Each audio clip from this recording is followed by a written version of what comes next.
What's up, everyone? This is Joe, episode 126 of the SML podcast. We have another special interview show today. We'll be talking with Jamie Tucker of Asteroid Base about their new release, Lovers in a Dangerous Spacetime. And we'll also be talking to Mike from Golden Ruby Games about their title, Extreme Exorcism.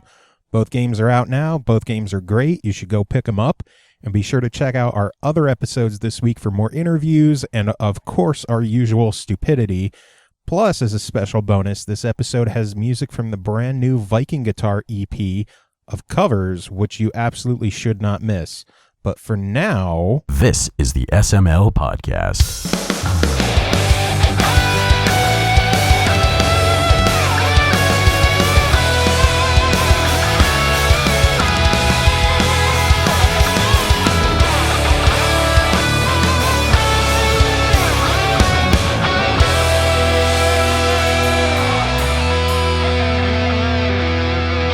What's up, everyone? This is Joe. Another one-on-one interview today from Golden Ruby Games is Mike. Would you like to introduce yourself?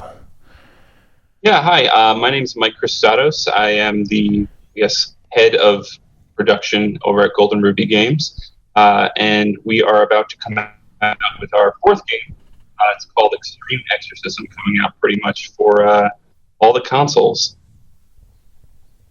on Wednesday. Nice. Tell us a bit about the game. For someone who may have never heard of it or doesn't know what it is, give us your best sales pitch on what the game is. So the tagline that I try and use when I try to pitch the game is Extreme Exorcism is a game where everything comes back to haunt you. I tried to work in that whole angle of ghosts and haunting and all that stuff.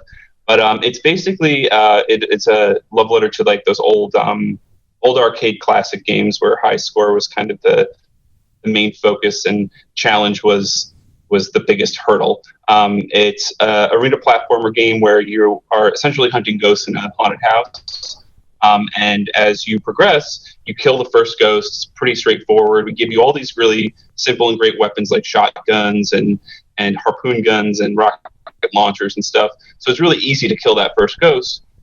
And then when the round will start over, and there'll be a new ghost, and that ghost is copying everything that you did the round before. So he'll use all the same weapons that you used and move exactly the same way, use the same rocket launcher, use the same sword, whatever. So you really have to start thinking about the way that you play. And then once you kill that ghost, we add another ghost. So we just keep adding the chaos until you can't handle it anymore. And it's a bit more of a play too on recent FPSs where shooting wildly into the air is kind of a reward for a lot of players. And in this game, it's kind of holding back the violence is actually better for you to a certain extent because it gives you less to deal with down the line. Yeah, I noticed that when I was playing it, that I would try killing this enemy, and it would take me a couple shots, and when I finally succeeded and the next round started, I was getting shot at like crazy because I shot at a ghost like crazy, and it would come back and bite you on the ass a bunch. Yeah, and it's an interesting thing, too, because when we were in the middle of development, we wanted to kind of come up with a good enough AI to compete with players. But Andy is the main programmer on the game, Andy Wallace. We really couldn't figure out that perfect AI, for the game. So in the meantime, we threw in, just that copied everyone's moves, and we realized that people actually screw themselves up more than we ever could. They're their own worst enemy to a certain extent. So we kept it in. It was really just kind of fortunate that we figured it out like that, and less work on our end too. I think it's pretty cool that something you threw in as a temporary solution to the AI ended up becoming the best course of action. Yeah, and it actually affected the way the whole kind of aesthetic of the game, because originally we made a very quick game in about 3 weeks called King of Clones, where it kind of made a little sense if you thought about it. It was you were just killing clones of your past self. But as we tested it, no one really kind of got the aspect of that, what was actually happening in the game. So we went back and we tried to think of other games that did that well, and we realized that Mario Kart did a perfect example of, playing the ghost mode where you actually fought against a ghost, raced against a ghost version of yourself. And once we threw in that word ghost, I think people kind of pick that up a little bit faster, and then we leaned in hard to the whole haunted house aesthetic, and Extreme Exorcism was born. I think it's a great idea. People can deal with AI and people can complain about difficulty of AI all they want, but when they got to play against themselves and they're getting killed by some asshole who's just shooting wildly, they only have themselves to blame on this. Exactly. And it's almost like a reverse too, because we allow for multiplayer as well. So you can bring up to 3 other friends into your co-op game, and like every other game, adding more people should be easier, but the more people you add, the more you have to deal with. So your friends are actually more of a hindrance, but you can actually work up, if you're really great and get some teamwork going, you can actually progress a lot further than you could on your own. It's just having to pay attention to what your friends are doing as well as what you're doing. So it's an interesting mechanic when I see it as a multiplayer game. But I think people, when they want to play multiplayer, they tend to go for the deathmatch setting, which is a lot more straightforward. Just kill your friends. Yeah. And I think the co-op thing, it puts like a whole new twist on friendly fire. Yeah, to say the least. So I was online yesterday, and I sent out a little call for emails saying that we would have you on the show, and I actually got 2 emails in with some questions for you. I figured Before we get any further in, I'll take care of these questions first so I don't end up asking what they ask. Our first email is from our co-host, Pappy, who is military and doesn't have the time to do this right now. So he asked, first question, what led to the idea of having the enemy steal all your sick moves? Insert the fact that Pappy is terrible at video games, and now he's sad that if he were to actually do something awesome, the ghost would probably use it to murder his face 800 times. Well, I think it speaks more to Pappy if he's really good at games if he gets killed a lot. So he's not that bad if he fails a lot. Oh, he's not good at games. That was him admitting the fact. Like, he wrote that entire thing. He fully admits that he's terrible at games. He's good at like first person shooters, but pretty much anything else he sucks. He's just It definitely is a learning curve for sure. But where we kind of came up with that, I think I touched on it a little earlier, is just we wanted to make a game, that we were very influenced by, Super Crate Box and Towerfall and all that stuff, all the, recent couch co-op games that have been coming out. And we wanted to make a game that just had like a lot of crazy weapons, but just putting in a lot of crazy weapons doesn't really differentiate us from anyone else. So we kind of wanted, like I said, to make those weapons almost a hindrance instead of helpful. We give you, towards the end, one gun that shoots a giant slow-moving bullet that passes through everything, which wipes out. It's like a giant bullet bill. It's the fat gun, we call it, and it wipes out a lot of ghosts. But then you have to deal with a giant bullet that's slow-moving throughout the entire stage. And so we just kind of wanted to be like, the ghosts are really just how good you are, and it's like that anime training sequence. You can only train against yourself so long before you fail or something. Yeah, that kind of touches on his second question. He says, since the ghosts learn from the protagonist, how difficult does this game get on a scale of Hannah Montana the game to Battletoads? Well, Hannah Montana was pretty hard on a different level, I think. But on a mental level.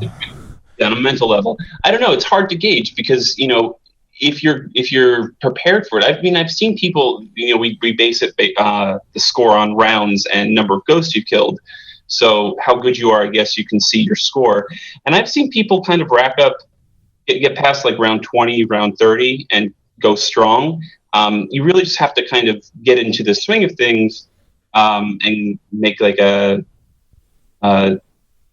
whole plan for yourself and like going forward, know where you're going to herd the ghosts, making use of like the Extreme Exorcism, the titular weapon actually eliminates all the ghosts from the board. So, I'd say it's closer to Battletoads if you're not, super prepared for it. But, if you're really good and you kind of have going with a plan, then pretty much even, road for most skilled players, I'd say.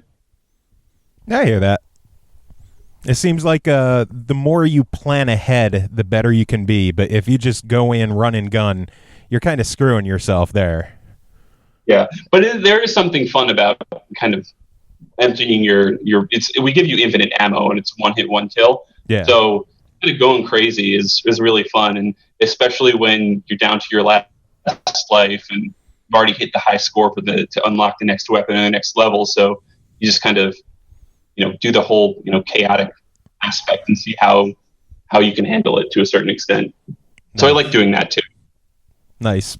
Before I jump on to the second email, you mentioned crazy weapons. I know that there's standard like machine guns, shotguns. You mentioned a harpoon. What are the craziest weapons that are in the game? We have a lot of standard, I guess, shooting weapons. We wanted to throw in a good chunk of weapons that when people pick them up, they wouldn't be surprised of how they reacted. But at the same time, it's like the shotgun, is going to give you a bit of a pushback and have like more of a cone formation or like a scatter shot formation. And like a single gun will just shoot one bullet. But like I said, we have the fat gun, which is like a giant bullet bill. We have the fireball, which is this small little ball of fire that travels across the bottom of the stage and just keeps going back and forth. One of my favorites is the ricochet gun. This like ball of energy that travels slowly forward, and then if it hits a barrier, it bounces a random direction. Even like if a ghost gets that, it's not going to be the same when the ghost fires it as opposed to when you fired it. So it's almost a little bit more chaotic. Oh, and that's then on brutal. Top of that, yeah. And then on top of that, you can carry up to 3 weapons at a time, so you can really kill a lot of ghosts. But it's again more stuff you have to deal with. But I like playing with different weapon combinations because every weapon fires in a different direction and a different rate and a different speed. So you can throw we have a throwing knives weapon that goes in front and behind the player, and then we have a lightning spell which goes above and below the player, and shuriken which go diagonally below the player. And that's kind of my favorite combination because you get all the directions at once when you fire. Nice. But it's also, again, very, very challenging once you have to deal with that later. Yeah. So what didn't make the game?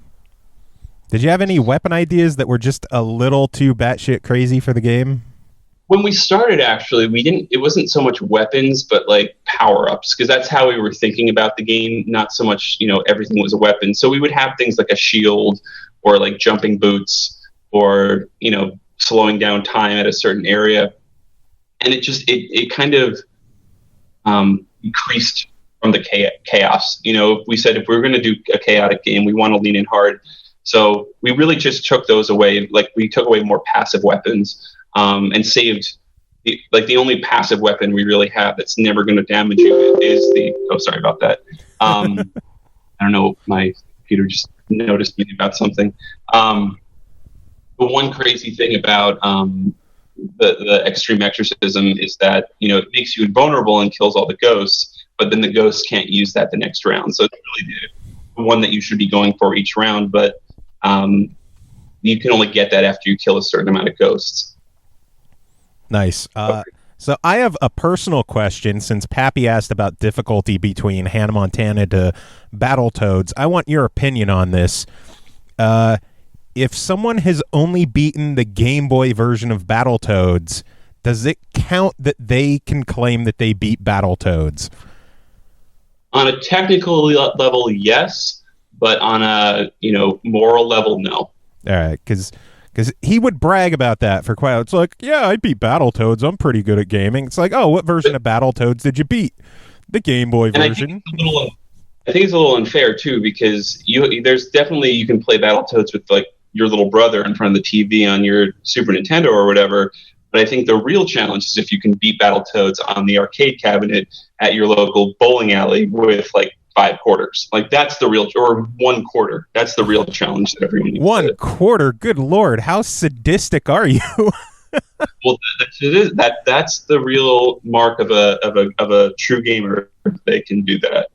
I don't think anybody could beat the arcade version on a single quarter. Especially when like the joystick probably gets ripped out after the first biking level. situation, or hoverboard level, whatever it was. Yeah. Plus, we know those arcade cabinets have to be how old? I don't even want to know what kind of gunk is smeared all over those buttons after all these years. Yeah, definitely someone at least has punched the screen and cut their hand, and you don't want to know what's on there. There's blood all over those buttons. Blood. I'm sure there's urine. Some kid probably picked his nose. There's boogers all over those buttons. It was emphasis on battle. Yeah. It's like a true war over at the Battletoads cabinet. Have you picked up Rare Replay with Battletoads on it yet? I have not, because I don't want to torture myself. I actually want to finish the game. It has both the NES and the arcade versions of Battletoad on there, and the arcade version, thankfully, has free play, so ultimate credits on there. It's still a lot of fun to play. The NES version, even with a rewind feature available in Rare Replay, I cannot beat Battletoads on the NES. And I think that speaks back to my original point in kind of how we were trying to build Extreme Exorcism as a game that challenged you, and that you look at a game like Battletoads, it's gone down in history as one of the more challenging games to date, and people are still talking about it. People are still buying copies of it, still, and not to say that Extreme Exorcism is ever going to live up to that hype. I mean, hopefully it will at a certain point. But, I think there's something to be said in this day and age about games that are really challenging and that kind of make players focus on completing the task. We talk about Dark Souls now as, I think, the current example of, how hard a game can really be and how unforgiving it can be. And, we want you to have fun playing our game, but we also want you to remember that it takes a little bit of skill, and you should be proud of it once you finish the game. That kind of leads to another question that we like to ask our guests.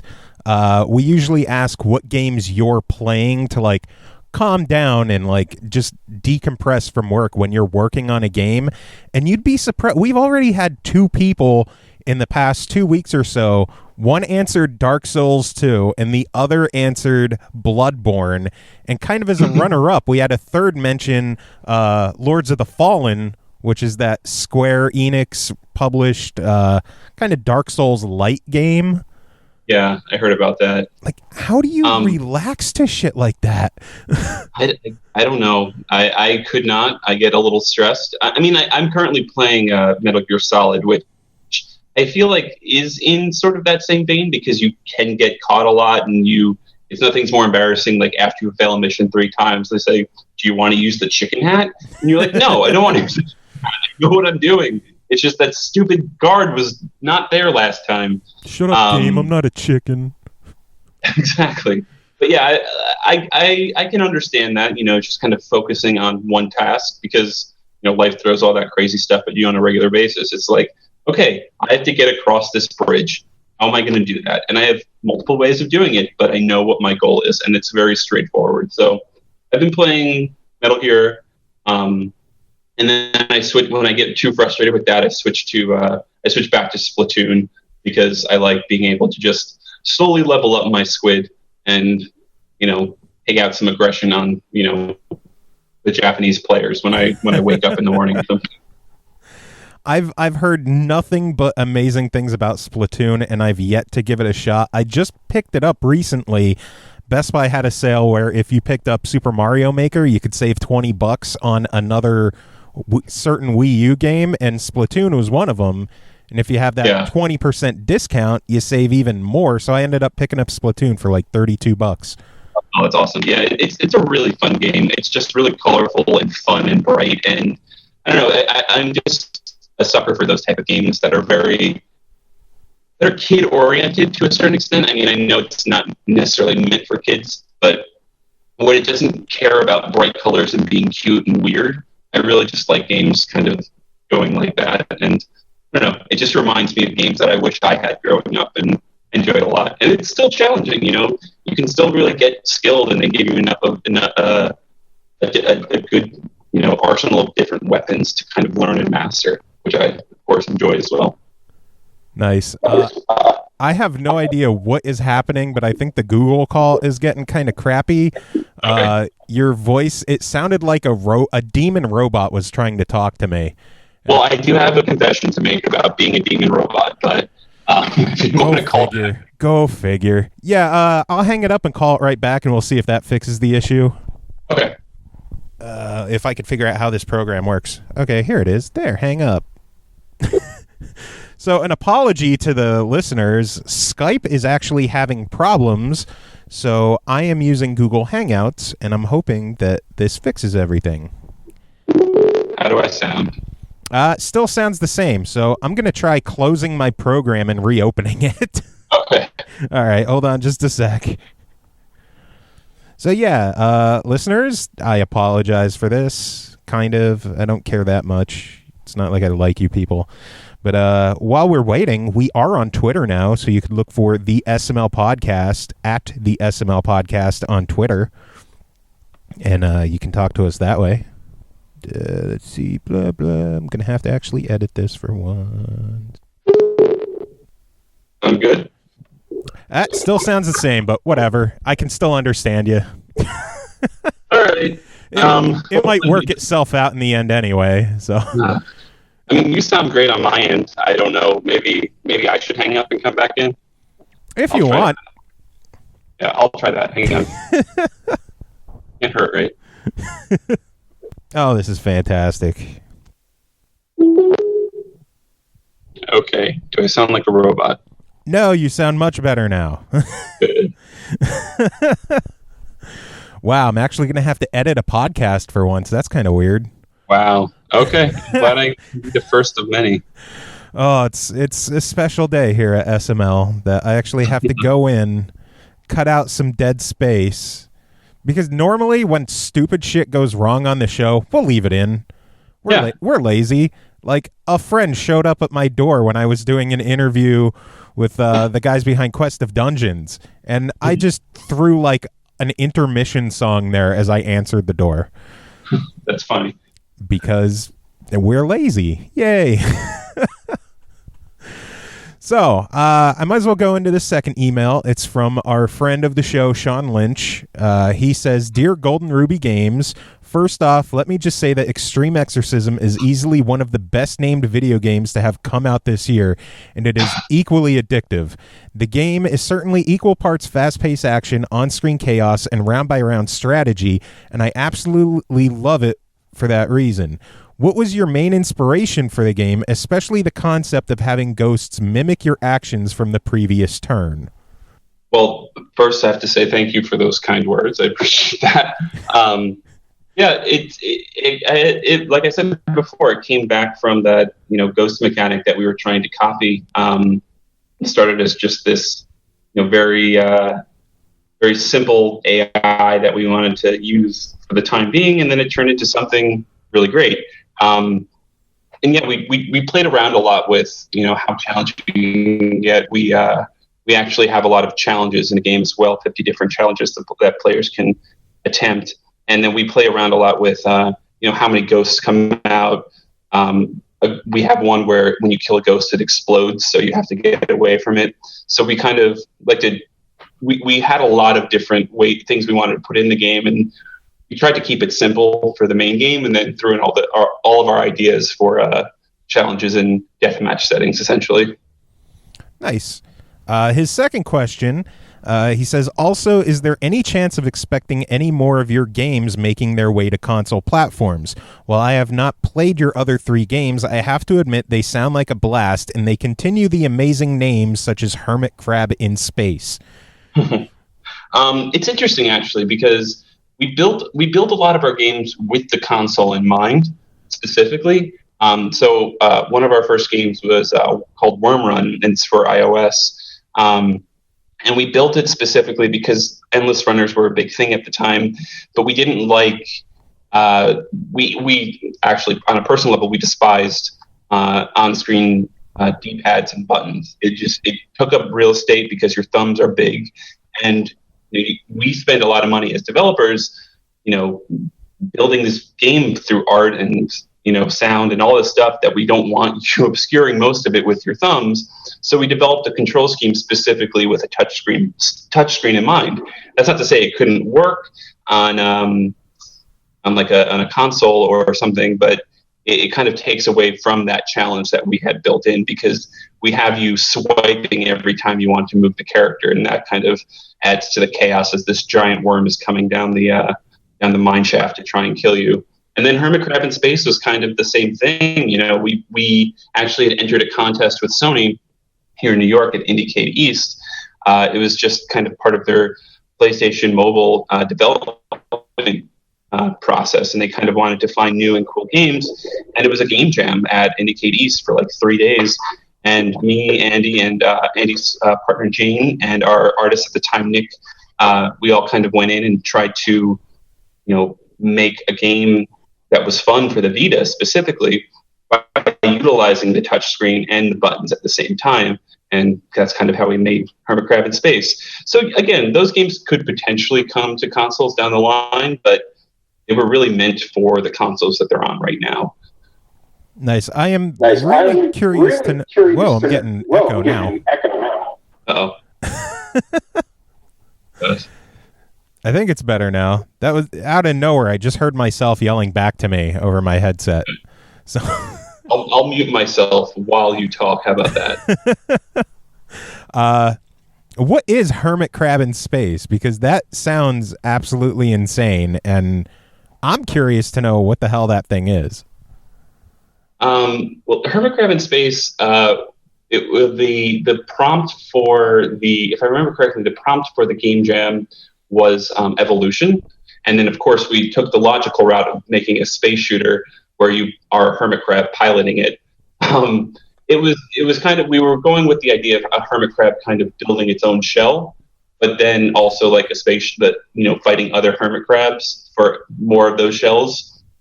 So basically, you can build a ship out of these cubes, and as you assign buttons on the Vita to whatever part of the ship you want to control. So it's like we have shields, we have guns, we have all this stuff, and then when you attach it to your ship, you have to assign a button to it. So you can assign all of your engines and all of your guns to the triangle button, but they'll all fire at the same time. So you kind of have to build a ship, kind of like the gummy ship from Kingdom Hearts, the original one.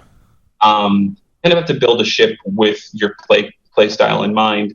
Again, kind of us realizing that you can be your own worst enemy, and like you build it yourself, but it's also you have yourself to blame for building a crappy ship. But yeah, and then you have like 5 levels you have to get through to get to the end. You have to fight all these space pirates that are trying to kill you, and then they get stronger, components that you can shoot off and add to your ship. And you can get this giant warship towards the end if you want, or still try and stay nimble and small, because we add every cube added mass to the ship. So the bigger you are, the slower you are, but the more hit points technically you have. Nice.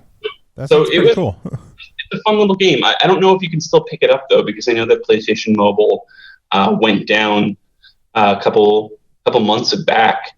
I think there's still a way for you to find old PlayStation Mobile games though, and you might be able to download it on.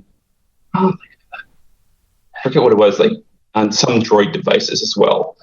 So I don't know if someone can find a good link to it, then please let me know. But I'm not sure it's a very easy way to download the game at this point. And it was more of just like a way to kind of, as a developer, kind of get our foot in the door at Sony. People took us a little bit more seriously because we developed the game on the Vita. So yeah, I really loved that game. It was like it's our little unknown game for a while, and I don't know, it's really great. I like it. Well, if it ever makes its way to an Xbox platform, I will pick it up immediately. Good to know. Yeah, we are definitely more Xbox fans on our show. We all 3 of the hosts on here, we own the Xbox One. I'm the only guy with a PS4, and I have had a horrible history with the PS4. So I do love my Vita, though, so I'll have to see if I could somehow track that game down on the Vita. Yeah, a funny story, though, is because at the end you're trying to get back home to your father, kind of very a la Star Fox. You meet your crab dad with a mustache. It's essentially the exact same. Because I drew all the characters in MS Paint for the game jam, so I'm not an artist by trade, to say the least. But I just took the original hermit crab image and just put a mustache on him. I need to see that image. I think there's definitely a trailer out there for sure. But we forgot to make the father's ship invulnerable at the end. So players were so like war torn that if they saw the ship, a lot of them would fire at the father's ship, which would essentially break. But it was very telling because this poor little hermit crab, she had gone through this horrible experience through like horrible, like the galaxy to try and get back home. But she's so, affected by the violence that she kills her own father upon finding him. It was very, very touching and very scary at the same time. Oh my God, that's fantastic. Yeah, we took that out to say the least, but I was like, maybe we should keep that in. It's like it's a commentary on how war affects children or something. It's a hidden ending. Yes. It's a bonus ending. So yeah, I think the world needs Hermit Crab in Space HD remix. Maybe it does. I don't know if the world is ready though. I think to hell with the world. They need it whether they know it or not. All right. Well, at least we have one Batterman in this fight. I will absolutely pick that one up. So tell us about you. Not much to say really. I just kind of really like video games, and I saw a lot of games that I wanted to make or just wanted to work on.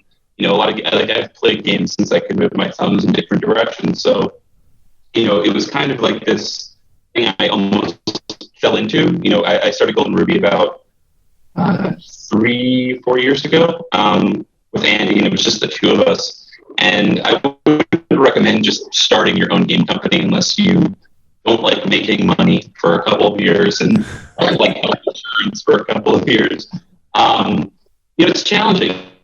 It takes a lot of time and effort, and it was great for me, at least, because I had a lot of loved ones that were very supportive and encouraging for me to pursue this. And it was tough, but I enjoyed it, and I kind of I partnered with Andy to start Golden Ruby, and we really just saw that we had a very similar mindset and kind of wanting to make games that almost said something or challenged something, or at the very least like took a control scheme and flipped it on its head. Because I feel like that's how we progress the industry. We can make another Call of Duty game, but what's different the next time around? Like I don't make the same Madden game, but what's different the next time around? What's adding to the experience? How are you making it a better game?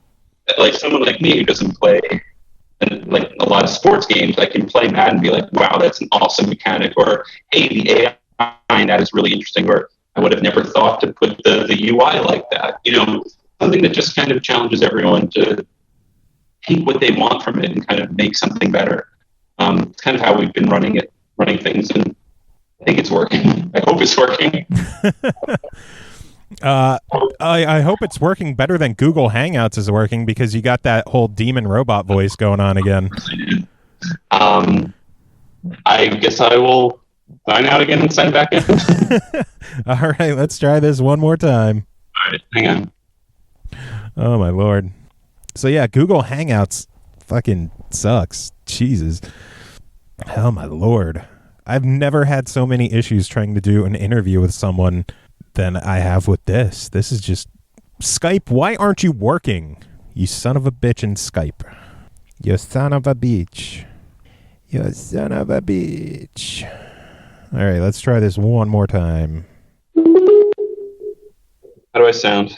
Better again. So obviously Google Hangouts is not the best choice to use when doing interviews. Yeah. I don't know what the hell's going on with Skype, but whatever. Skype, Microsoft, you have let us down for the day. Yeah, maybe we should have done it on our Xbox Ones. I don't have a way to record that though. I'm running like an iPad and a microphone into a mixer into the computer, recording that, and just sounds complicated. It sounds decent in the end, as long as Google Hangouts doesn't transform you back into your demon robot form. Yeah, it's a secret I'm trying to keep. I'd say I'd edit it out, but I already have to do too much work on this episode. So can't help you there. Your secret is out. The world knows you're a demon robot. So YOLO, I guess. YOLO. Yo laughed. You only live a few times. Yo laughed. So what made you get into gaming anyway? Like what convinced you to be like, you know what? Screw a day job. I'm going to make video games. I think it was just, I had been working in publishing for a while. I worked at Marvel Comics, actually, here in New York for like almost 2 years. And then they let me go. Yeah, I loved it there. And again, to preface, I loved working there and it was a great company, but it was one of those things where, budget cuts happened and I was the last one in and the first one to go. I was, young in my early 20s, so I could survive that. But it was just, publishing in New York it's a different beast altogether. And I was like, you know what? I want to try making games. So, I just said I was going to do it. And that's kind of how it started, as weirdly as that sounds. I had some seed money to start, and it was really easy to kind of, get things off the ground for the first 6 to 7 months. Which, money is always a great way to start a business. Yeah, and it was just kind of the whole idea, my 5-year plan was just keep making games, try and make a game a year and build up a library so that, people will take it seriously. And, I think that's what helped us. Extreme Exorcism wouldn't be getting on all these consoles had we not gotten the help from our publisher, Ripstone, because I think it's kind of like publishing in a way. Where you have to score a company like Ripstone or someone to help you get it onto all of these consoles. Because had they not done that, we wouldn't be getting everywhere we are right now. So that's kind of, if there's any advice I can give to people who want to make games, is kind of have an end goal. I mean, like, you can totally make games as like an art piece and, to say something. But if you want to make games to make a living or to make money, you kind of have to play this game, no pun intended, of building. Yeah, you got that. I'm an English major, by the way. To just kind of build yourself up in the eyes of those who matter to a certain extent, and prove that you're reliable and that you make a good product and that you're going to deliver on time, essentially. So just keep working. Essentially, don't like, you can worry about am I going to be able to do this next year? Yeah, you can tear your hair out stress-wise doing that, but the more important thing is just to kind of focus on, what do I have to do today? What do I have to do tomorrow? And just get that done. And somehow you're 4 years later making a game for Xbox One. So nice. So for that whole game a year thing that you're doing, is this your game of the year? Is your Extreme Exorcism 2015's game? Yes, it's 2015's game for sure. It was also part of 2014 as well. It's I think we found out the hard way of developing for all the consoles at the same time. You definitely get more coverage that way, but you spend more time doing it. Each console was its own beast. I still have a lot of the dev kits in our office that we need to, either ship back because it costs money to hold on to them, or, do we decide to keep, it's like wrestling with those things. Like, for one, I think the Wii U, you have to, the developers can get it for free for like 8 months. But if you don't return it after that 8-month period, you get charged like $3,500. Wow. And, then you have to wrestle as a company. Like, am I going to make another Wii U game? Is it worth spending that money? Or do I send it back and try and save money? And then when I really need it, when I build up that $3,500, I can repurchase it or something. Not purchase, but, spend the money you need to rent it for that time. Yeah. And I think that's what also pays to become a real company, as opposed to just hanging out with your friends and trying to make games, which is not bad. But, a lot of these companies like Sony and Nintendo and Microsoft require you to have an actual address that's, where they can ship the box to safely with all of their very expensive equipment, and that they know that it's an actual office space and not some random house. Because you actually have to prove that there's a security system in the building, or that you're keeping these things safe, which I understand. But, that's also a bit of a hurdle for a lot of people, I think, who want to just make games. Nice. So what is your plan for the 2016 game? Oh, we haven't really thought about that right now. It's we kind of just finished the whole process of working to all the systems a few weeks ago, and that was a little bit before Labor Day. So, with this whole thing, we're just kind of taking it easy right now and seeing how well Extreme Exorcism does. Really, I think that's going to dictate where we go from here, essentially. Well, I'm pulling for you guys. I'm having a lot of fun with Extreme Exorcism myself, and I'm hoping that it's kind of a weird name for a game. Like, people might hear the name and be like, Extreme Exorcism? Is it survival horror? I hope they actually check out the game and like watch a video or a trailer of it so they get a better understanding of what it is, instead of just seeing the name and thinking that it's like Slender or Outlast or something like that. Yeah, that was a little intentional on our part too. Is we wanted to get Exorcism was definitely part of the whole game mechanic. It was a big important part of the game, but we also wanted to. Around the time we were coming up with the concept of the game, I was playing Gone Home a lot, and so I was like, what would happen if we made Gone Home, but it was actually set in the time period Gone Home was happening, and like that would be the game that it would be Gone Home, but for that time period in the early 90s. It would be very extreme and focused on blowing things up and and so it's kind of how May is styled. She's very much like, she likes cheesy 90 action movies, and she's a strong, and she's strong and independent, like all the like Buffy the Vampire Slayer and Xena Warrior Princess and stuff. So she likes all that stuff, but she's like also a student in debt with a sociology degree that she can't seem to find work for, so she hunts ghosts instead.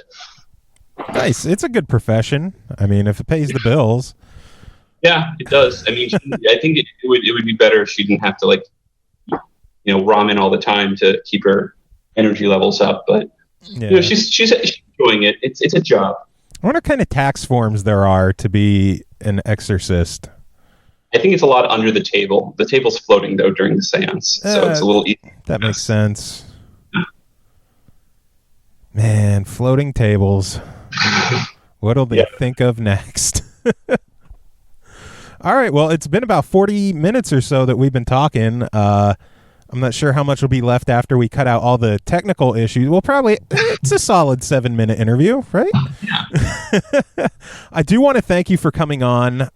It was a fun interview for an awesome game. I'm glad that Sean and Pappy sent in some emails. Is there anything else that you want to say about the game? Not really, except that pick up Extreme Exorcism on September 23rd. It's going to be like $12.99 for all systems. It's going to be on Wii U, Xbox One, PlayStation 3, PlayStation 4, and Steam. So pick it up. There's going to be online scoreboard, so see how well you can do. And I think I really just want to see people playing together. I don't know, doing a Vine or a video or something of people on the couch together, screaming at each other, getting really frustrated at the game, because I'm that like I said, I'm that evil robot overlord that just likes to see people frustrated with my game. That's a good thing. Seeing people curse at each other and throw controllers at each other's heads. It's always good. It's always a positive. So this episode will actually be out on a Friday, probably this coming Friday. So the game's already out. So you don't have to wait for anything. Just hop on your favorite system and download the game, as long as your favorite system isn't an Atari Jaguar.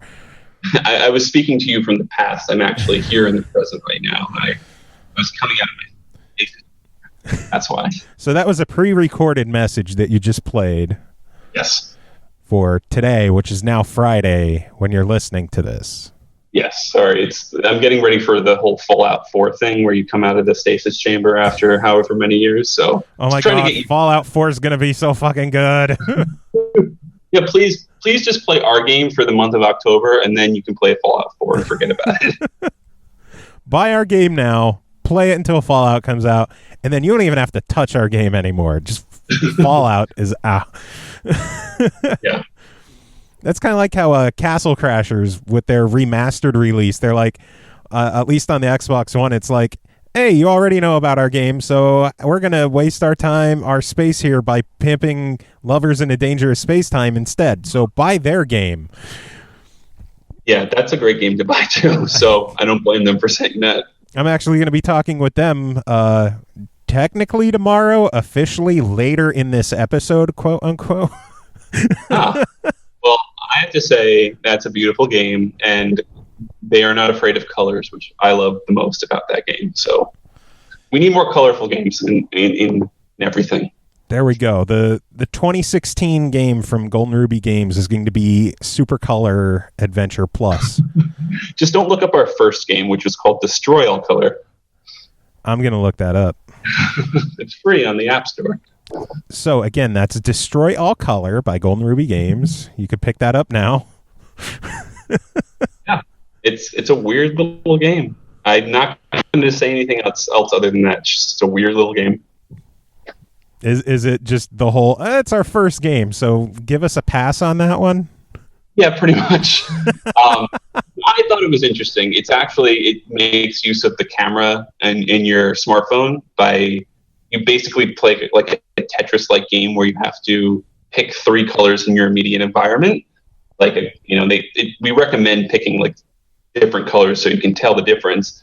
And then it starts the game where it basically fills up random blocks on this board, and you have to find those 3 colors that you picked to destroy those blocks, essentially. It's weird, but it's better to play than describe, essentially. That actually sounds really cool. I'm not going to lie. It definitely drains your battery pretty fast, though. I have to warn you. I'm guessing it's not on Windows Phone, is it?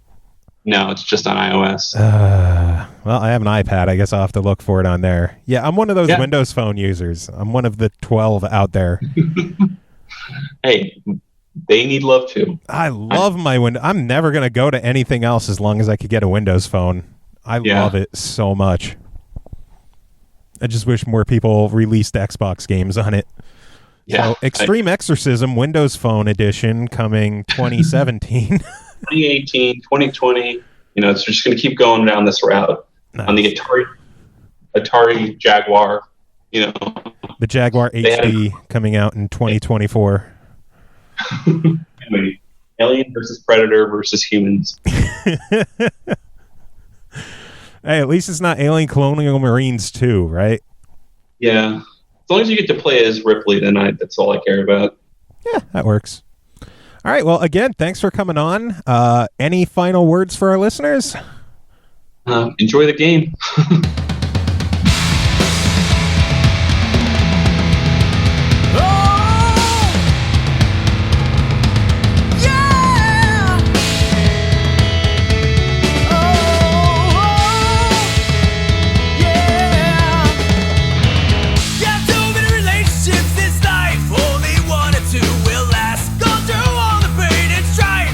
Back in the gun so fast.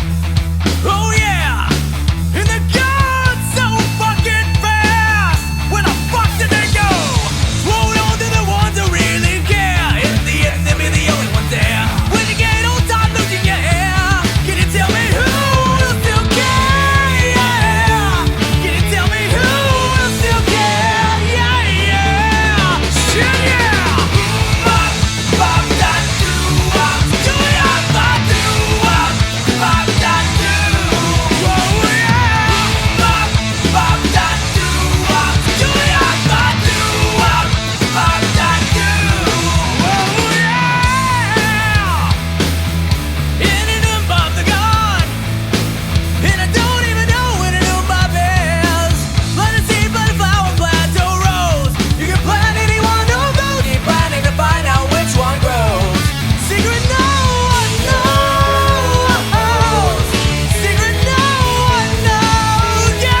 What's up, everyone? This is Joe. My interview at this time is Jamie Tucker from Toronto. Would you like to introduce yourself?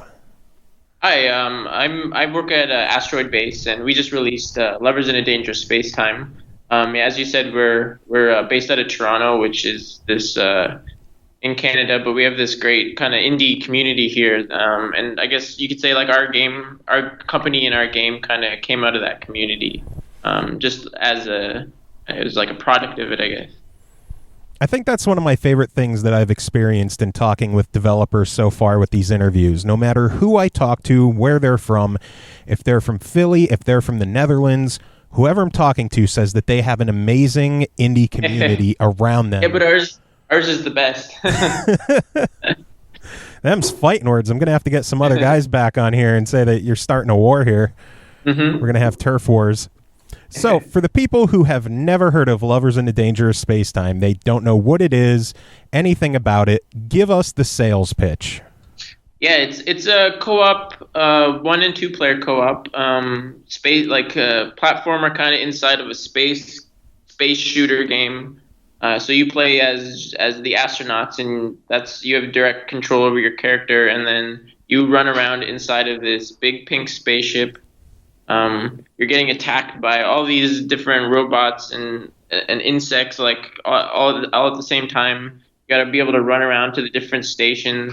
You fly the ship. You shoot turrets. It's like that scene in Star Wars where Luke and Han are running up and down the turrets where they start fighting off TIE fighters. So. We kind of wanted to capture that scene with the franticness of that. It's all kind of that all wrapped into one kind of crazy space game. Nice, good description. Before I get into too many questions here, I do have an email from one of our co-hosts, since he's not able to be here because he has these things called a job and obligations and grown-up responsibilities. He sent in 2 questions to ask, and I will get to those right now. He says, first off, the color palette for the game is amazing. Despite the violence of the game, everything is gorgeous and downright happy. So seriously, were you guys tripping on acid when you developed it, or just watching a lot of cartoons? Yeah, it was definitely like pulling stuff from like Powerpuff Girls or Sailor Moon. You wanted to kind of go with this palette that was kind of, not what you would think of when you thought of like sci-fi, that kind of genre. We wanted to do something that new that kind of stood out in that genre, and it was something that like have some sort of like accessibility to the game, where if you're not normally into these like kind of games, it's going to introduce a new audience, especially with the co-op kind of aspect of the game. We were kind of thinking it's the game like you want to play, and then you want to introduce someone to play games with you too. So that was kind of that thought process with the kind of color decisions we made. A lot less drugs, I guess, than you were wanting to hear, but. Kind of bummer. We like hearing the drug and alcohol fueled stories of developers on our show. So no comment. Drugs, alcohol, any kind of rabble rousing. Well, we like to keep things nice and simple in Canada. I admire that. It's a different take from everyone else. His next question, how much time went into just developing all the crazy looks of the characters and enemies? Did your group brainstorm a lot of the designs, or did it just come to you in a flash of inspiration and or acid flashbacks? So he's hung up on acid here. Yeah. I would have put it more towards LSD, but, Yeah. Matt, he's our creative director, and he's got like, like he finishes a sketchbook like every 2 weeks or something crazy like that. So he has so many sketchbooks just full of like character drawings and that. And it's whenever he's like talking to you on the phone, whenever he's just walking around, he's always got a sketchbook. So it's just actual natural creativity instead of he's just like a font of like craziness. Yeah, it just keeps coming. It keeps coming out of him like constantly. He's never not drawing basically. So Nice. Yeah, my friend is a recovering alcoholic, so he just likes to live vicariously through other people. yeah, we have nothing fun going on over here. So explain this story of lovers. So the story is they were having like there's this power source of they created the Ardor reactor kind of to harness the energy of love, and with that it was between the reactions of love and anti-love. There it was kind of harnessing that, but like all crazy kind of science experiments, things went awry, and the machine broke down and it exploded, and then all of a sudden all this anti-love started kind of spilling out, like radiating out from the Ardor reactor, and so now it kind of started spreading throughout the universe. It started corrupting constellations, and so you have to, as a member of the League of Very Empathetic Rescue Space Knots lovers, if you will, you have to. I love the name, by the way. You have to go through the universe and kind of collect the pieces that have of this reactor that has spread through the galaxy, and put things right, return the balance of love and anti-love back to the universe. It's basic like hard sci-fi. So In a very happy theme. Mm-hmm.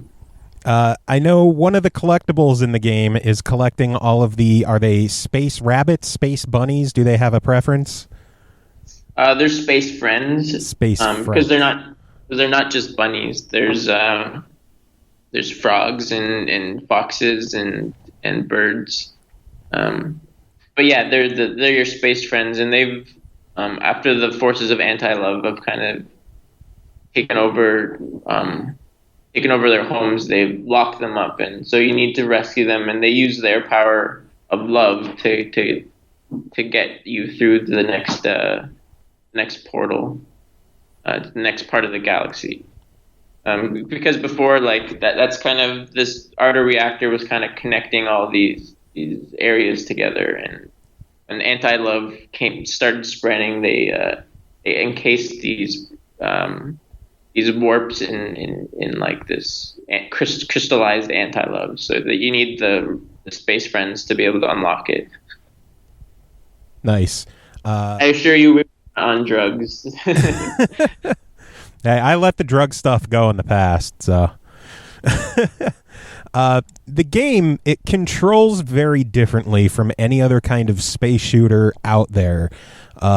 Between all the different stations on the ship, the heavy emphasis on co-op gameplay, did you ever think that this would be something that would work better with more players, like a 4-player co-op or anything like that?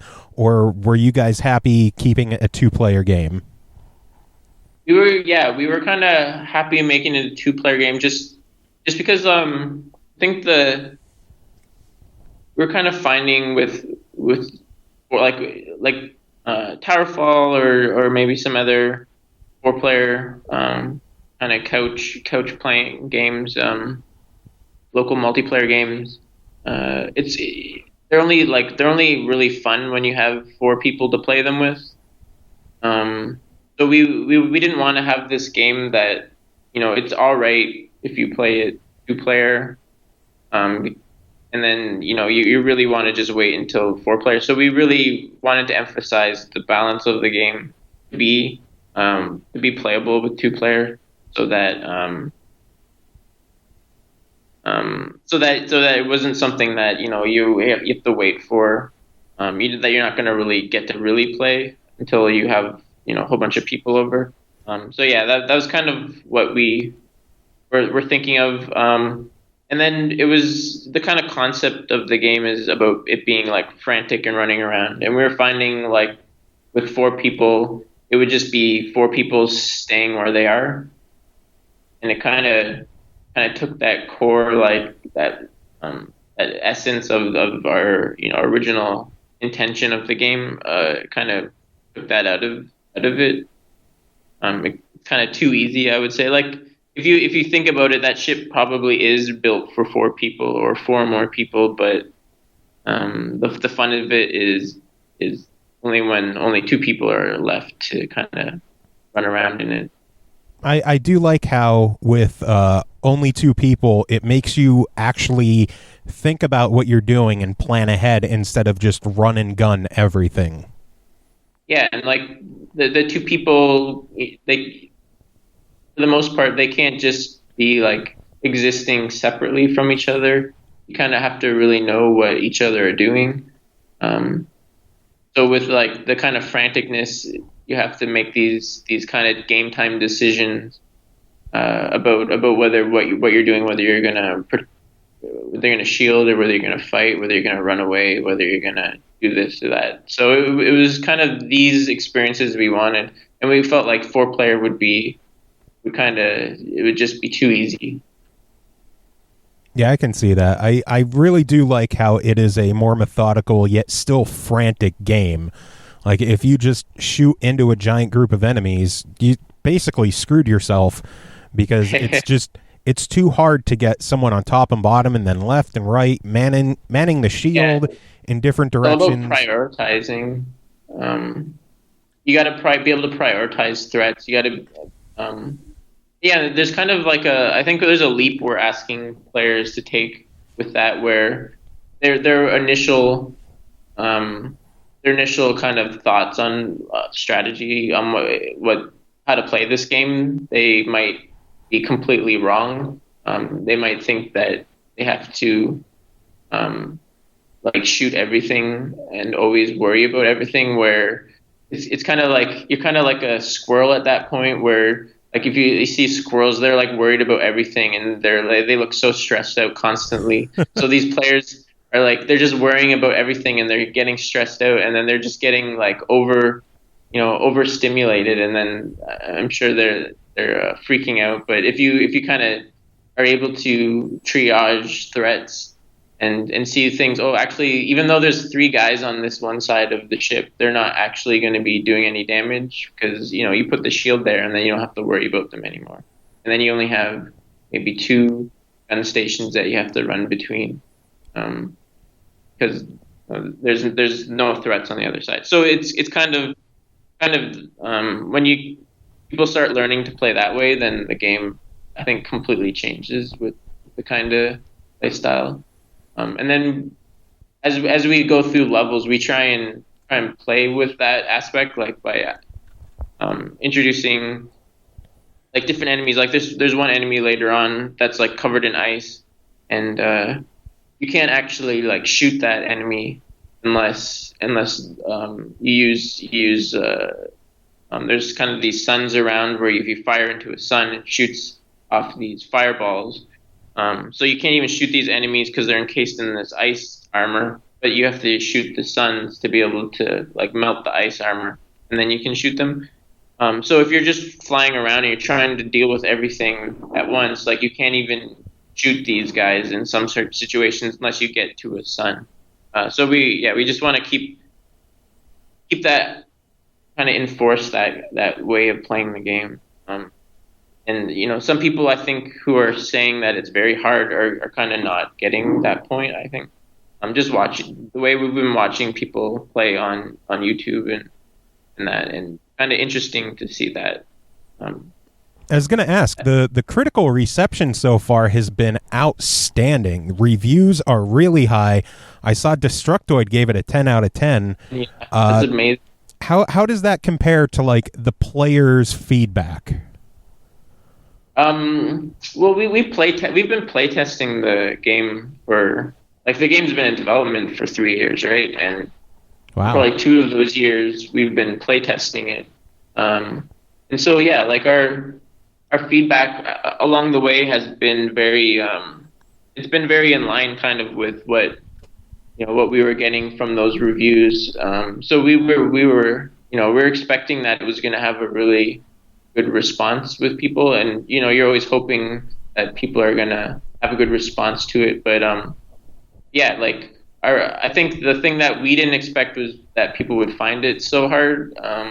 But I think that's the problem with spending so long developing a game, is that we know, as developers, we know every piece of like data in the game, so we know, it's not hard for us to play. But I don't know, even our play testers were still doing very well in our playtest sessions. So we kind of underestimated that part with people's reception to it. But I think we did a lot of playtesting, so we softened a lot of edges that were kind of in the game before, and yeah. Do you think really a lot of the people complaining about the difficulty, do you think it stems to the problem with gamers today, where so many games are so easy and watered down and kind of spoon feed the gamers everything? We just had a conversation about this yesterday, where Matt just picked up what's that, the Toad game for Wii U. Code game. I can't remember what it's called. The puzzle Toad game for Wii U. Captain Toad? Captain Toad, yeah. I thought you said Code and not Toad. Oh, sorry, Captain Toad, yeah. Matt just bought Captain Toad, and then Adam just bought Mega Man Legacy Collection. And then, so kind of comparing those two games, where Captain Toad is like, it really like eases you into that, like it's so like holds your hand through the entire experience. And then in Mega Man Legacy, you're playing these 20-year-old games that are like brutally hard. Them's my childhood. Yeah. Same with us, and it definitely, games have, for better or worse, definitely have different expectations of their players now than back then. And I don't know, it's to do with, I think it's to do with the fact that there's so many games now. Like when we were playing Mega Man on the NES, it was because we only had 5 games through the entire the entirety that we owned an NES. We only had a handful of games, so those are the only games that we ever played. So the fact that they were hard was because you spent 100 hours replaying them. There are so many more games coming out today than there were years and years ago. We could see more games come out in a single week now than a month back then. Yeah. So it's I guess it does ask a lot of your players to kind of get that mastery, but then you don't want to I don't know, you want to hold their hand, but you don't want to be like a helicopter parent to them. Yeah. I was talking with someone. They need to make their way through the world at some point. Yeah, I was talking with one of the developers of Panarium that's coming out this week, earlier today, and we were discussing the difficulty of that game, and we were saying how it's so hard to find a good balance between something that holds your hand and is too easy, and then something that makes you just say fuck that and throw your controller out the window. Yeah, there's that sweet spot that exists, and I don't know. And it's so hard to find these days too. Well, our big problem was with co-op gaming. You're kind of, when two players are really good together, they're kind of, they're really, really, really good. And when two players are really bad together, they're really, really, really, really bad. It's kind of like has this multiplicative function to their skill level. So it's especially hard, I think, balancing that, where one person is really stubborn, or the other player hasn't played games very much, so they're only they don't want to be able to run around. They just want to maybe sit at one station the whole time, and only do that because everything else would be too overwhelming for them. So it's really hard to balance that with two people like when we play, where we don't even really need to, like, the way we communicate with each other is kind of what your person is doing on screen, because you can anticipate what the other player is doing by just what they're doing. And if they get out of their station and they start running, you know that they're going to run to this station, so you don't have to worry about that. And yeah, it's definitely really, I think, difficult when with that kind of, especially like with those kind of things going on with the players. Now, the multiplayer in the game is just couch co-op, correct? Yeah. Was there any discussion about making it an online co-op game? Yeah, we did look into it. Since we've been developing it's been 3 years. About a year and a half ago, we were looking into online, and it was just to be able to make like online games, you kind of have to design the game a certain way, like having certain entities in the game, how they communicate to the player, or how they run like kind of on the system, and how that's being shown, how that's being rendered, and all that. So it was just kind of we did some tests, and we just saw that it was it's kind of we didn't have the experience or the budget to be able to spend another. It would have been like another year probably developing that. Wow. So it was it really isn't like we've been going through lots of comments from players or people on our forums, and people seem to kind of not understand how hard it is to release a multiplayer game or an online game, just because there's so much more involved in it than just pressing the multiplayer button. Like, and we don't have, our team doesn't have that experience where you might, like, I believe like the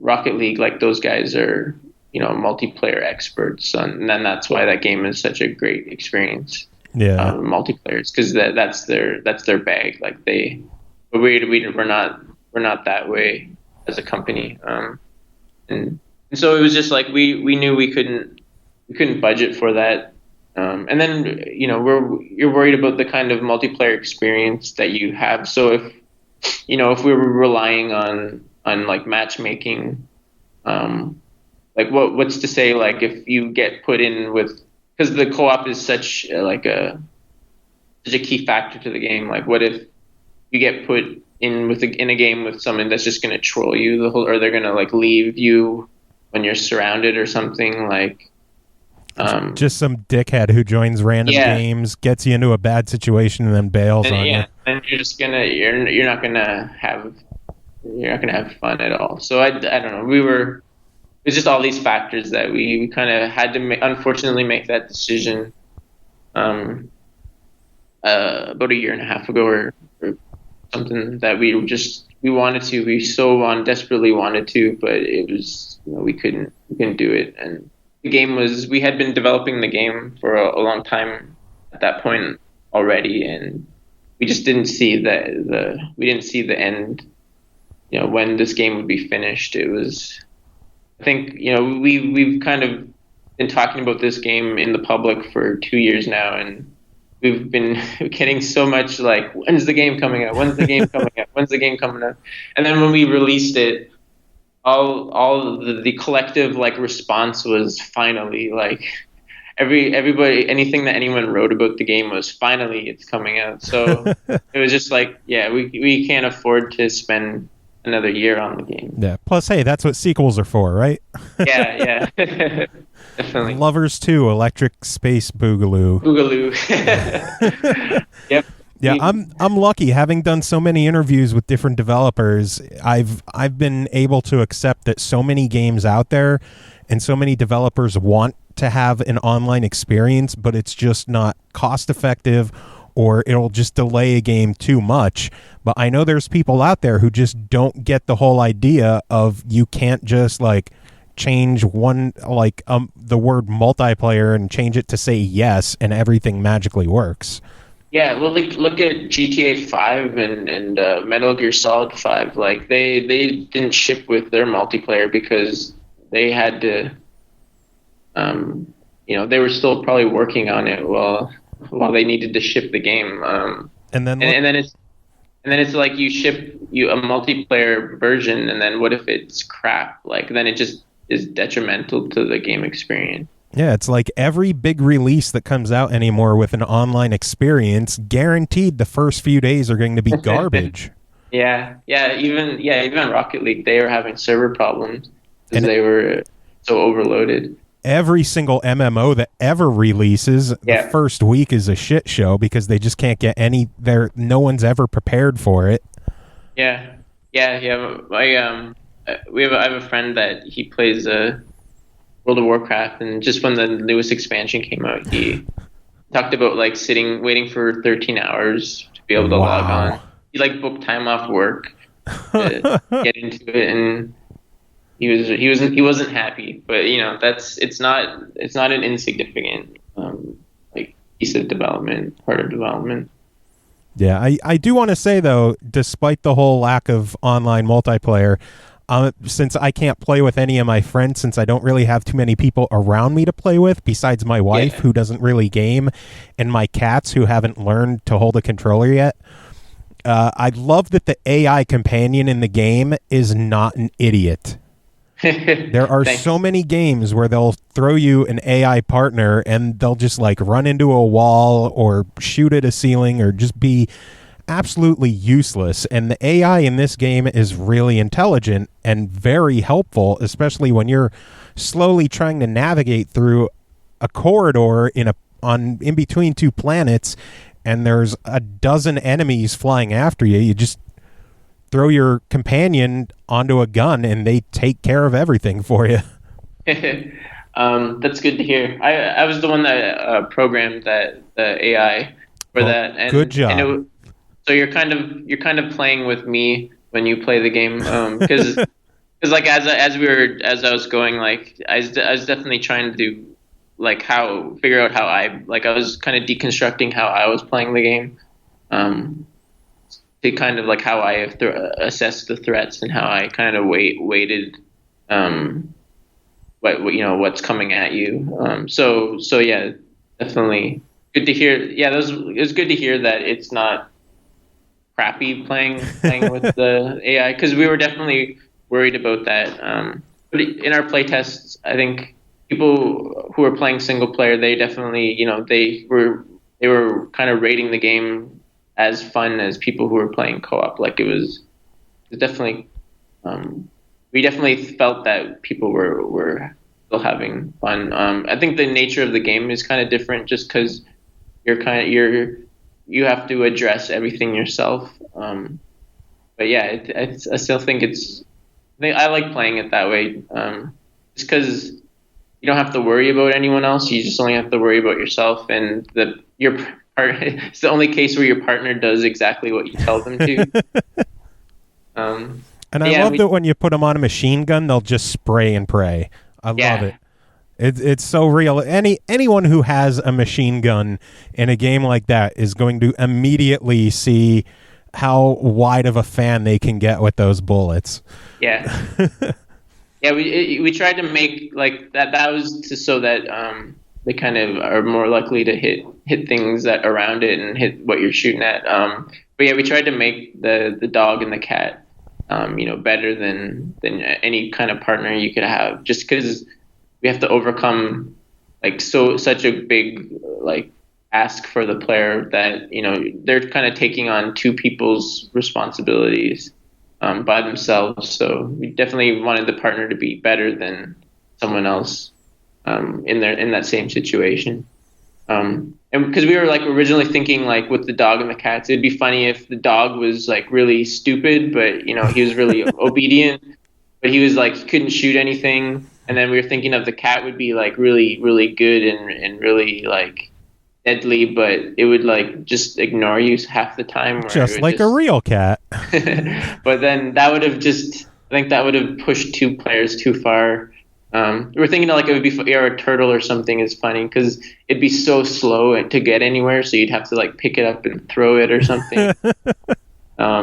But It's yeah, like it the was, different gems in the game. You just pick up your turtle and throw it to a station. throw it on a station. But I think that would have just been too much. People would have murdered us for that. Have you guys considered adding any other animals besides a dog and a cat? Yeah, we actually had thought of that. Like the turtles was one of them when we were kind of going down that road. But yeah, we haven't. We were thinking of like it'd be funny if there's like a fish in a bowl that kind of had like robot legs that was like running around.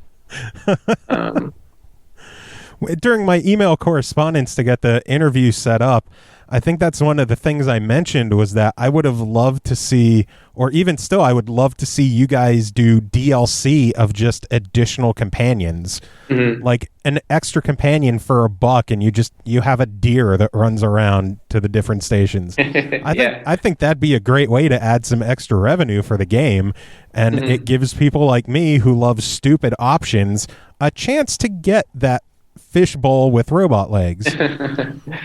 That's fun. Yeah. Yeah, we kind of wanted to make sure we covered our, two major bases of the cat people and dog people. But yeah, it would other animals would probably be really funny. There you go. Free idea your way is DLC companions. You guys could roll in the money if you just make more. It's like hats in Team Fortress. Yeah. Everyone's favorite pets. So what did you guys play while you were developing the game? That's a question we love to ask all developers over, I guess you have a lot of time to cover. Over the past 3 years that you've been developing the game, what would you take a break from your game and go play just to kind of decompress or relax? Well, we were playing Dark Souls. Matt and I were playing Dark Souls during that time. What is it with developers relaxing with Dark Souls? You are not the first person to say that. Yeah, I think I think that's like definitely a developer's game where everyone, when it came out, everyone kind of played it and was just like kind of blown away by the kind of experiences you have. It's like playing the original Zelda all over again, I think, where it was you could go anywhere and not necessarily you should go anywhere everywhere, but you could. And it was just about kind of like exploring the game as you went. But yeah, definitely, that was something we played a lot. I'm just shocked how many developers say that they like to relax with Dark Souls, Dark Souls 2, Bloodborne. Yeah. It's just a really surprising answer. And the more I hear it, the more it kind of makes sense that, you're spending all this time on one thing, you could just escape in a brutally hard game to just kind of figure it out and take it at your own pace instead of trying to rush through like a Call of Duty game and a high energy game. Yeah, because I think when developers play games, they're never like playing a game like you never turn that part of your brain off while you're playing the game. So you want to play a game that you can kind of analyze as you're playing. Like I know a lot of people they'll play a game for 2 hours and then they're done with it, and that's because it took them that long to kind of analyze everything about the game, and then it kind of ruins the game for them after that, right? But yeah, it was like Telltale game when I first played Left 4 Dead.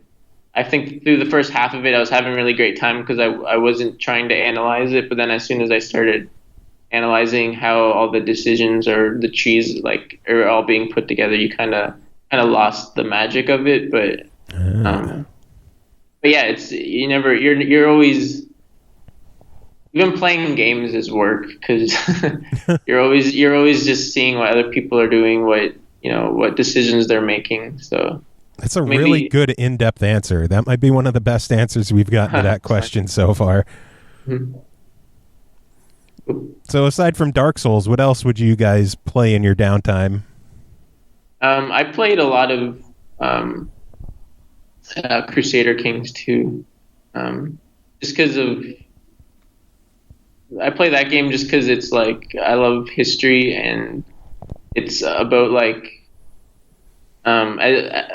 like this you playing through this alternative history of like the Middle Ages. So I don't know. It's just that game for me is about like me making up my own stories of history as I play through it. So that was my main, like, I would play that, and then it's 6 hours have passed or something, and my body was in one position, and I'm all like scrunched up in pain, just because I get lost in it. But yeah, that's I like that. I think or Matt and Adam playing these last 3 years. Matt and Adam, they really loved Shovel Knight. They played that a lot.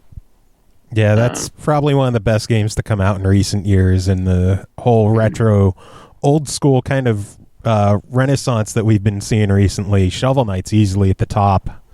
Yeah, because like Matt described it as when he saw it, he knew exactly what he wanted it to be, and that game was exactly what he wanted it to be. So it was just like, yeah, it was.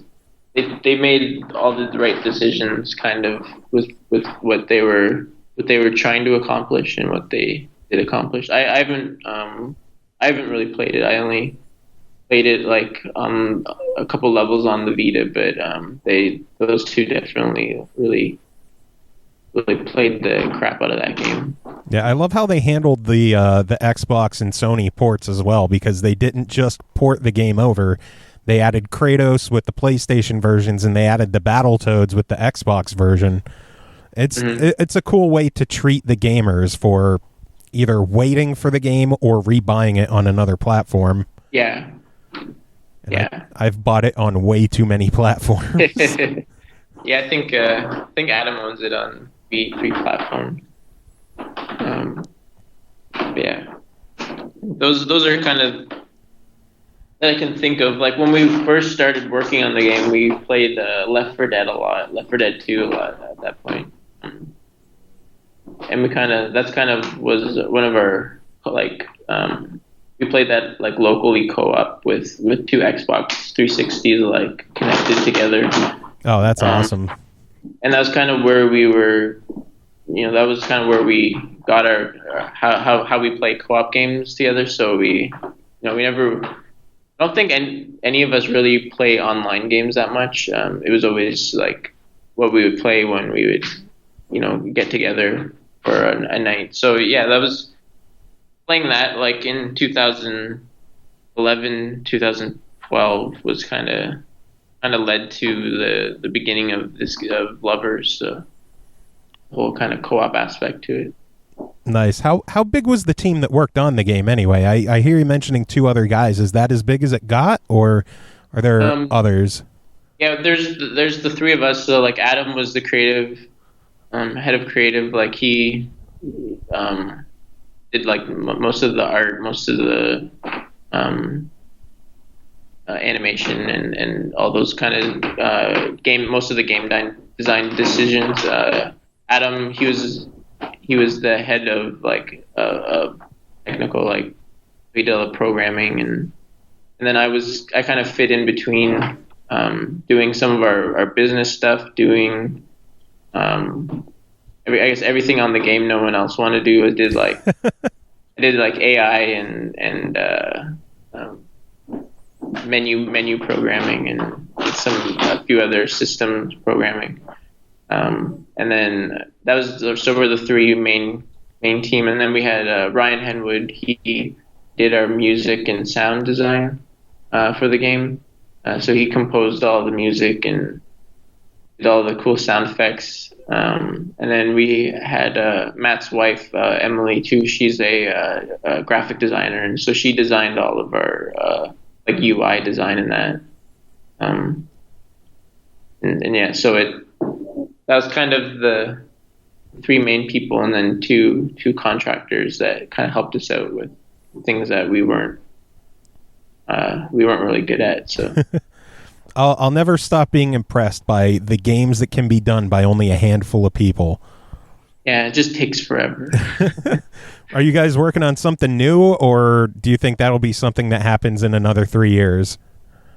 Yeah, we're actually we're not working on anything right now, but Matt's definitely filling sketchbooks with ideas, and we've been talking about the kind of game that we want to work on next. Because yeah, like we definitely want to hit the ground running with more ideas.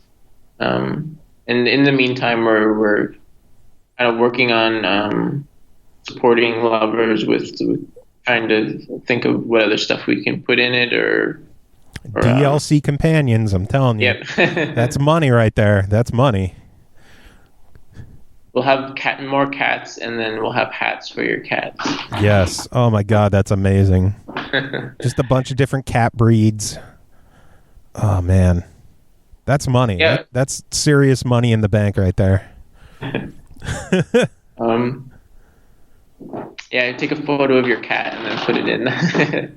That'd be funny. Oh man, Connect integration. That'd be fantastic. I could pick my 5 different cats and have a bunch of different companions. Yeah, so yeah, we're kind of we have things we want to work on. We have stuff with lovers that we still want to work on. So yeah, for the 3 of us, we are so busy right now. It's like you thought when you release a game that you can kind of breathe a sigh of relief, but it's just been on to the next thing right like immediately after. So yeah, always going. Nice. How did you guys get tied up with Microsoft with this? Did they come to you? Did you go to them? We came to them. When they announced that ID at Xbox program, I saw that announcement the day the announcement was made, and then I signed up that day, and we were talking to them within the week. And yeah, it was just the program seemed perfectly timed for us where we were at in development, and so yeah, they had a lot of support for us, and we were like loved the fact that we could getting on the console was amazing kind of proposition. So did you expect Microsoft to champion the game as heavily as they have? No, we we didn't expect that at all. Chris Charlo, the head of the program, he kind of really, I think within Microsoft, it felt like he was really behind the project. So yeah, it was just as we were going, it was just, we found out, how much they loved the game and how much they wanted to help us out. And it's pretty crazy. That's pretty cool to hear. What made you go with Microsoft over checking out Sony or Nintendo or Atari Jaguar? Yeah.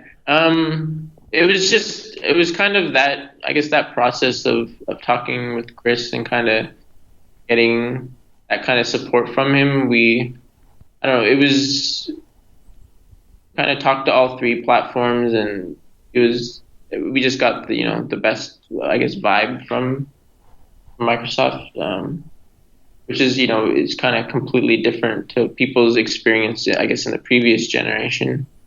They've definitely have changed, like with the ID at Xbox program, they definitely changed the way they work with developers, and it's pretty great, because it's like we're a 3-person company and they're I don't know, 30,000 person company. So it's definitely the way their systems are all enabled, they're meant to be dealing with other giant corporations, and the fact that we're able to kind of interface with them at all is pretty amazing. And it's because they have a team dedicated to talking to inexperienced, I don't know, or pretty inexperienced developers, trying to go through these really, really crazy processes of launching your game. So Yeah, it's good to hear that they're a lot better than they used to be. I know on the 360, the Xbox arcade team would get a lot of shit because they wouldn't really help developers. There were big fees for like patches and things like that, certifications, and it's good to hear that it's a much better environment now for developers, because I'll fully admit our show, we heavily lean toward Xbox. Out of the 3 hosts, I'm the only one who has a PS4 or a Wii U. Now my one co-host has a Wii U, but all 3 of us have Xbox Ones. We're heavy Xbox gamers, and I love seeing all of these games coming to the Xbox One. Mm-hmm. So I'm thrilled that it came out on the Xbox One. Are you in a situation where you're allowed to release it on other consoles down the line, or are you guys happy with just being on Xbox One? We've always said that we've only ever announced Xbox One and PC and Mac, and that's kind of the way that went. So who knows? But yeah, it's we wanted to like being the 3-man team. We wanted to focus on as few platforms as possible, just because like certification, that's like as a process that takes like months to go through, and to do that on multiple platforms all at once. Like I think with Sony, it's kind of like 3 launches, because you have to launch in each territory separately, and those are 3 different processes. So we knew that we couldn't do all of them at once. So yeah, we wanted to definitely like focus on Xbox, just because that was the way our manpower kind of limited us. Do you think you'll stay an Xbox kind of company in the future, or are you open to going elsewhere? I don't know. We've definitely have had a great experience with the Xbox team. So. And you do have 3 years to decide. Yeah, I guess it depends on the kind of game we launch too. If we make a mobile game, then we're not obviously going to be working with Xbox. But I don't know. Hey, Windows Phone. Windows Phone, yeah. I love my Windows Phone. And then yeah, Windows 10 now, where you can make universal games now that work Windows 10 and Xbox. So I don't know. Hopefully the next game doesn't come out in 3 years. Maybe it's before that. But yeah, I definitely want to kind of work out what kind of game we want to just do a weekend game jam, crank something out in 48 hours, and release it in November. That's what we thought we were doing last time. We did this prototype for Lovers in 48 hours, and we had that core concept there, and then 3 years later it was finished. Is it proud, though, after 3 years to finally release it out into the world? It's like, I don't want to, I don't know. Working on something for 3 years is just a crazy amount of time. And so when we released it, you kind of don't know what to think. You have all these, like every single emotion is happening all at once. And it's so overwhelming, and it's, at one time it's the most amazing thing you've ever done. At another time, it's the worst mistake you've ever made. And it's constantly like cycling like that. I think we're like 2 weeks out now of launch, and I still feel like I'm still going through these kind of roller coasters of emotions, just because everything's always changing. Every day someone's discovering the game for the first time, and they love it or they hate it, or they send you like these awesome emails telling you like how they played it with their daughter, and their whole family loves it. Or you have to do interviews with shitty little podcasts like mine. Yeah, lots of talking about the game. It's just, it's crazy. Has there been any sales figures on the game yet? Do you know if it's meeting your expectations, if it's doing really well? Yeah, we've definitely have been searching, or we've been going through that kind of obsessively now. But yeah, it's kind of it was meeting our expectations in some ways. So, but you always want the it to be this giant breakout hit. So, yeah, we kind of were expecting where we're at, for better or for worse, but yeah, it always can be better. Millions of people. It could always be a slow burn too. Yeah. You want the long fat tail, I guess. Yeah. So what are you playing today? We already talked about what you were playing in development, but what are you playing now? What are you excited for this fall? I think the 2 days after the game launched, I went and bought Metal Gear Solid 5. So that's what I'm playing with right now. It's a really cool game. Like I kind of gave up on Metal Gear after the second one. Kind of watched my roommate play the third one, but then when Metal Gear Solid 5 came out, I kind of started to get like I liked the idea of it. So yeah, I've been playing that. I don't know. I put probably 10 or 15 hours into it, and I feel like I've only just dented. Like I'm on the 7th mission, so it feels like I haven't even really started the game yet. Yeah, I've heard the game is absolutely huge. So I hope I can make it through the entirety of the game, just because that's like be able to play a game for 80 hours. I don't get to do that very often. What about later this fall? Anything else coming out that you're excited for? I kind of want to pick up hockey. Because every few years I like to either get like NHL or FIFA or something. I play it for a couple years. So I feel like it's NHL's turn right now. So. Well, if you're an Xbox One owner, have you checked out EA Access? Yeah, that's not for me, but I don't know. Yeah, all the games you get on that thing, it's so friggin' worth it. Well, anyway, we're over 50 minutes now. Is there anything else that you wanted to say about the game or about your studio, anything like that? You have the floor. This is all you. Whizzle wazzle. Yeah, I don't know. We're making games is really hard, and we're not from this industry. We came from other industries, and so this whole situation releasing the game these last 2 years has been like one of the best experiences of my life. Just kind of the people we've met, watching someone play your game for the first time, watching people enjoy the game together is kind of it's been a really awesome experience. And I don't know, it's both the hardest thing I've ever done, most challenging thing, and the best and most amazing thing.